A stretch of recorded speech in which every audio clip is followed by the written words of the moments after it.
Big changes this week aimed at protecting your money. If you pay your utilities to a third party, we'll show you the new rules Columbus Council just passed on submetering to make sure you're not overpaying those bills. Plus, the housing shortage remains a struggle as Central Ohio grows. This week, a $10 million investment in affordability in Franklin County, and what one expert says is ahead for the region's housing market. And a new way to get around Dublin Road is officially in the works. We've got a first look at plans for a new trail and how you can help shape what comes next. Central Ohio is booming. We all see it and we all can feel it. So here's what we uncovered this week in Boomtown.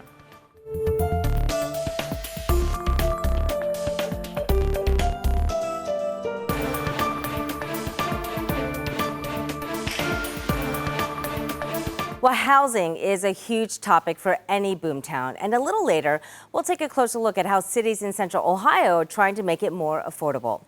Thanks so much for joining us for This Week in Boomtown. I'm Angela Ann. Let's start with headlines from this week. We now know when Ohio State's new University Hospital will open next year. It's February 22nd. The 26-story tower is long anticipated, given the need for more health care as the region grows. Out of more than 2,000 new employees helping to fill the hospital, OSU says it has 150 more hires to go. The historic fire station in Franklinton could soon become offices. Columbus City Council this week is considering a $5.5 million contract to renovate this old fire station number 10 on West Broad Street. The building, built back in 1896, once housed horse-drawn fire engines. The new design will gut the inside of the fire station but keep the shell intact. Columbus leaders are giving themselves just a little more time on the next phase of the city's zoning code overhaul. Phase 2 of what the city calls zone-in was expected to go before City Council this month, but now it's likely to be pushed to next year. City leaders say the extra time allows them to make sure community feedback is fully reflected before the plan moves forward.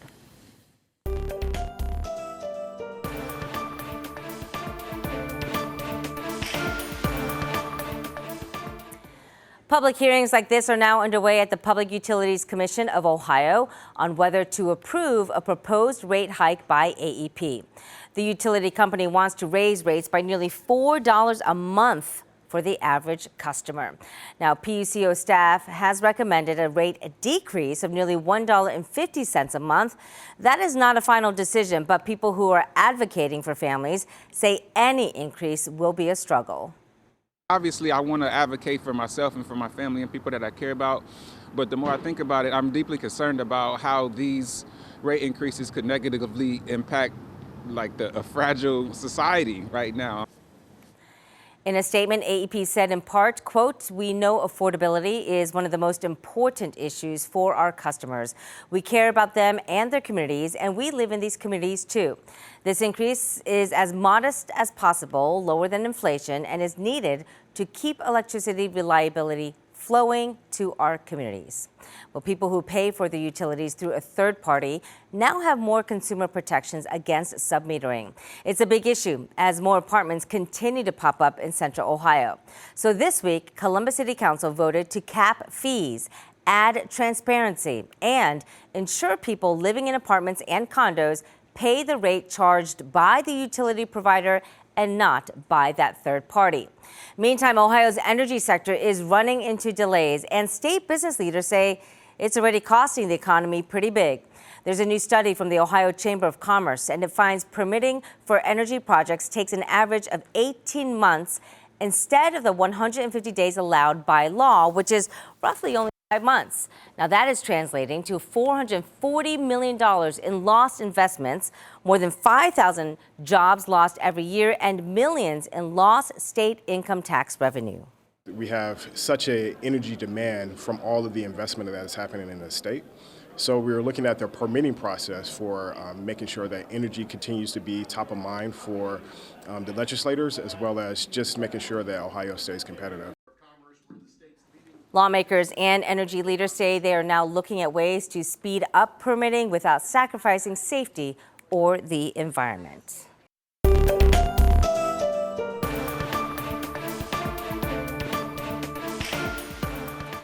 Housing in Ohio just got a big boost this week from the state. Governor Mike DeWine announced more than $65 million to improve access through the Welcome Home Ohio program. Now, this is meant to help remove barriers, revitalize neighborhoods, and create new opportunities for families. One way is through grants to buy qualifying homes at foreclosure. This will also provide non-refundable tax credits for qualifying rehabs and new construction once a property is sold. Now, Columbus City Council is also looking to tackle affordable housing. It has long been a challenge for city leaders on how to fill a massive shortage.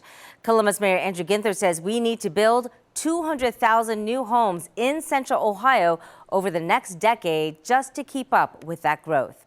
Well, council members this week approved $10 million. This is going to the Central Ohio Community Land Trust. That money will help build and sell houses and keep them reasonably priced for future buyers who earn up to 120% of the area median income. Now, it's no secret the growth in our region has added to the struggle of finding housing. Realtor.com came out with a new report that shows sales in the Columbus area could drop next year by 2%. 10 TV's Lacey Crisp explains what that could mean for home buyers and if local realtors agree.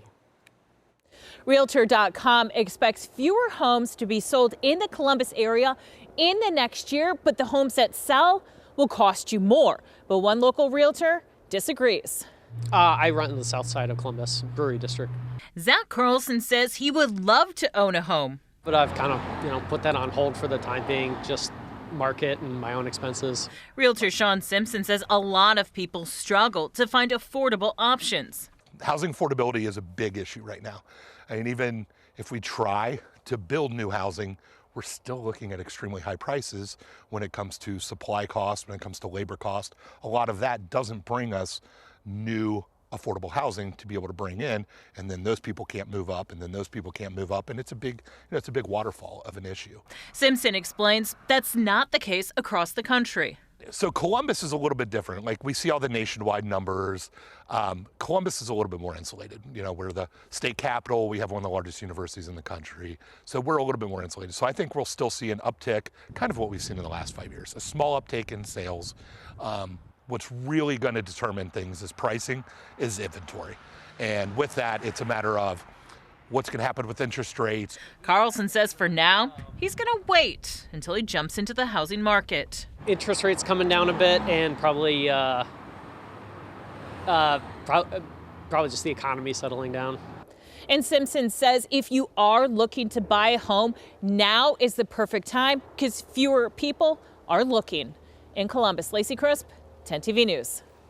Some really good insight there, Lacey. Thank you. Now, housing was a big topic at this week's Columbus Metropolitan Club luncheon. We heard from 4 Ohio mayors who talked about growth in their cities. They covered a lot of ground about urban power and how it's fueling the state. Columbus Mayor Andrew Ginther explained how city leaders all over are now shifting their mindsets. Coming together, collaborating, cooperating. We're not looking to be in hand-to-hand combat with our suburban and exurban neighbors. That's a zero-sum scarcity mindset. That's not what mayors do. We're all about growing our communities, growing our regions, growing in population, continuing to create more jobs. And when you look at the state of Ohio, the past, the present, and the future of Ohio runs through Ohio cities. So we're joined now by 10 TV Stacia Nakin. And Stacia, you moderated that luncheon as well. Pretty exciting to hear that kind of conversation going on. It was, because we were hearing from Columbus, who we hear a lot about, of course, here at 10 TV, but also Findlay, Lima, and Toledo, and hearing from these other communities and the growth that they're seeing was also really exciting. Well, we're so glad to have you joining us this week for This Week in Boomtown. So let's talk about what we just heard Mayor Ginther say. He talked about collaboration and why it's better for cities to start collaborating than competing. Just from your perspective, what's your takeaway on that? Like, why is that so important to success? I think competition is not a bad thing, of course. Competition is a good thing, but I don't think it can be the thing. What I heard from each of those mayors is that collaborating with the other communities in your region, the other cities, is really key to growth, because each of these mayors defined themselves in a way that was kind of a leader of their region. So in many ways, Mayor Ginther, yes, he's the mayor of Columbus, but he is a leader of Central Ohio growth. And we are seeing so much growth in this community, but Toledo is also seeing it, Findlay, Lima, and it was interesting to hear from those smaller cities as well about the big growth they are also seeing. Yeah. Because obviously they have jurisdictional lines when you're talking about cities, but when it talks about growth, someone driving to a different city to work from where they live, or their kids going to school, I mean, it does all bleed together. It's really true, Yeah. and I think jobs really is what it's all about. Yeah. That's what everybody's looking for, is opportunity. We know we have a lot of opportunity here in Columbus. And it was exciting to hear Mayor Ginther brag about what we're experiencing here. And I did hear a little bit of competition from the other mayors, Toledo in particular, where they want to needle Mayor Ginther a little bit for having so much success. It's a wonderful thing to have. Healthy competition, always good. Healthy competition. This fall, Governings magazine said Columbus is one of the 21st century's great success stories. All that despite our, quote, lack of apparent advantages. What does that mean? Apparent advantages. When I first read that, I thought, well, that's kind of rude. I mean, it's a backhanded compliment in so many ways, despite their lack of advantages. I think what it boils down to is talking about, if you look at Columbus on a map, there's no mountain range, there's no beach, there's nothing geographically that draws you in, a destination spot necessarily in those ways. But what we do have in Columbus is back to opportunity. We have jobs, and we really have experienced this moment in our community of, we hear so often about expansion and new companies coming to town. They're going to create jobs. We hear it so much, it almost sounds commonplace for us now. In the beginning, when we would hear those announcements, it was a very big deal. And now we're like, well, yeah, it's another one that's coming here. Here they come. We shouldn't take it for granted, because there's a lot of communities out there. You know, if you think about the big three C's, you've got Cleveland, Columbus, Cincinnati.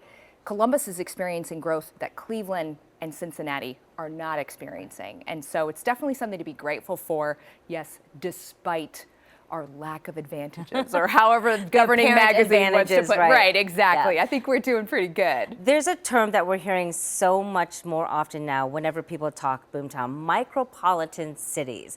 2026 is around the corner, so we're going to hear more about this. What is a micropolitan city? What is that? Micropolitan city was a new term for me. We're talking about a smaller community that is experiencing growth. So we have a metropolitan community in Columbus. We are the capital city, and you have Cleveland and Cincinnati. These are metropolitan areas. But a micropolitan city is a smaller community that is also experiencing growth. And they are experiencing that in Findlay, and they are experiencing that in Lima. And these are communities that contribute to the growth of their areas. And that's really key, because what we have in Columbus, it's not just Columbus experiencing growth, it's Central Ohio. Sure. So when we talk about boomtown, yes, it is Columbus, but it's all of Central Ohio that gets to dial into this kind of growth. And it's really, I think we're going to hear more about these micropolitan cities. I think we see a lot of that already in Johnstown, Hebron. Yes. I mean, they're not major cities. I mean, some are still villages, but they are growing. They're growing, Yeah. and they have a lot to offer families who are looking for those opportunities that maybe are afforded by a larger city, but they can still have growth and experience community in maybe a smaller way, and they have access to both, and I think that's really special. It is. And affordability, that's also key. Very key. Station Akin, thank you so much for joining us for This Week in Boomtown. Come back anytime. All right, thanks. All right, we appreciate it. Thanks so much.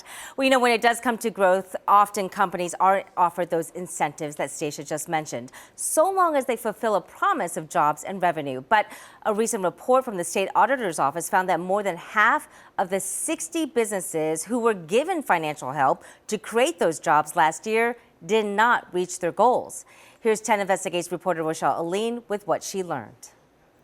According to this report, between last July and this June, 36 of the 55 companies that were offered tax incentives to create and retain jobs did not meet their goal. It was the same story for 3 of the 5 companies that were offered loans for that very same goal.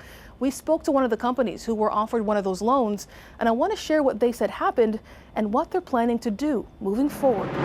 The folks at Fortuity in Franklinton tell 10 TV they have a commitment to community. We've really wanted to provide good paying jobs with opportunity for advancement. And it's one they say is baked into the culture at their call center.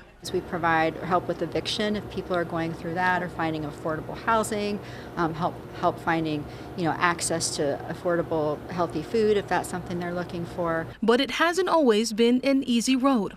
They're one of 60 Ohio businesses who got either a loan or tax incentive offer in the last fiscal year to help them create and maintain jobs. A state audit report found that Fortuity and 39 others were found non-compliant. According to that report, they created 200 jobs but didn't retain them.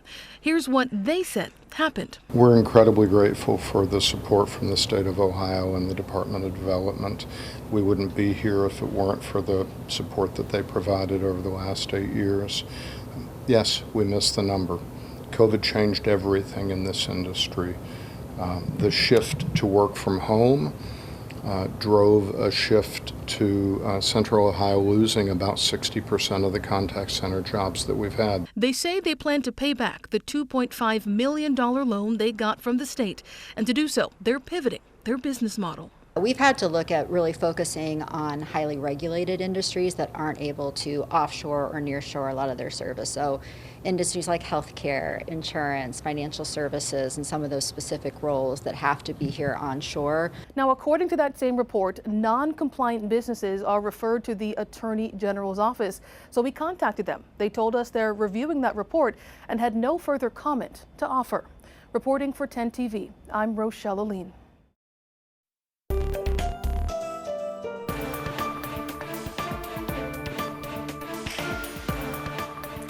As we round out this edition of This Week in Boomtown, COTA just approved next year's budget to keep up with Central Ohio's growth. It is now adding a new bus route connecting Dublin, Hilliard, and Up Arlington to Ohio State. COTA is also moving forward next year with 37 new sidewalks and bikeway projects, all funded through the Linkus revenue. COTA also plans to hire 42 new bus operators and add more than 80 new vehicles. Well, planning for a new trail along Dublin Road is underway, and it will really change the way that road looks now. Take a look at this map here. It's from the city of Hilliard, and it shows how this would connect trails across Franklin County. It would also give the growing population more ways to get around. As 10 TV's Amy Steigerwald explains, plans are about halfway done, and county engineers are asking for your help now to finalize them. Oh, I wholeheartedly support it. I'm very excited. Basically, from here, I could get to Quarry Trails Metro Park, which is something I drive there now. Plans for a shared use path along Dublin Road are in full swing. As the layout stands right now, the path will start at the southern end of Quarry Trails Metro Park and extend more than 4 miles north. It will connect to other trails in the Dublin area off Limestone Ridge Drive. While the majority of feedback has been positive, crews with the Franklin County Engineer's Office have received some pushback about the trees and landscaping features they will have to remove along Dublin Road. It'll run parallel to the roadway.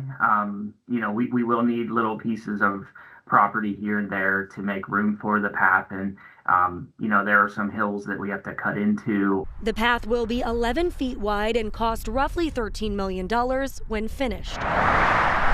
The funding comes from a combination of grants through MORPC and the Linkus levy funding that passed last year. Residents have expressed the need for a better connection in that area, which already packs up on a regular basis. People that will use this shared use path, right now, they are probably the people sitting in the cars on Dublin Road. So it can actually, decrease the amount of volume of traffic. And that was Amy Steigerwald reporting. Construction, though, will not start until spring of 2028. You have until January 2nd to submit your feedback. We'd also like to hear from you about Central Ohio's rapid growth, what you think. So send us a text, 614-460-3345. And if you're watching us on YouTube, be sure to like and subscribe. You can always drop your question right there in the comments section as well. Thanks so much for watching This Week in Boomtown. I'm Angela Ann. We'll see you again next week.